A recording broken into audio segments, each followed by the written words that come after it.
Hi mga boss, narapod tayo simple guide on how to download applications no sa tuang laptop or sa tuang Windows 11 laptop. So for this video, for example, we are going to download Skype, for example kani.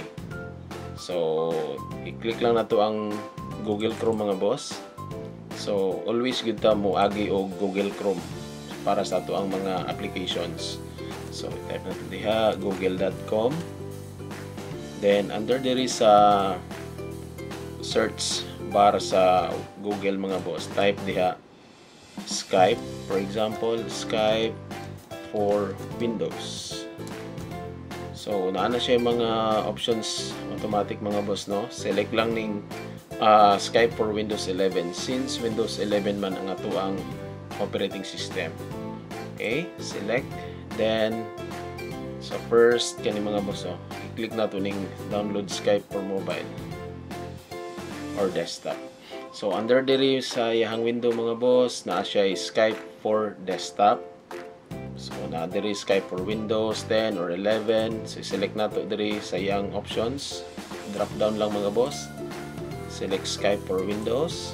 Then automatic ihan na nang i-download no. So since naka-download na ko ahead, so ano siya 1 diri mga boss. So after nimo ana, i-wait lang nimo siya og kadiyot no, depende sa imong internet.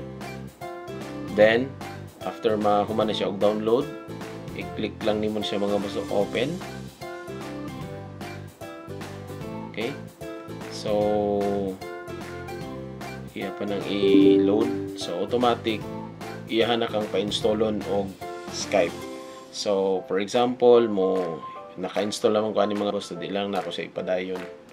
So ana lang no, i-search lang ang applications. For example, Facebook for Windows. So kung gusto ka og app for Facebook or Messenger. So kana lang for now mga boss. Thank you.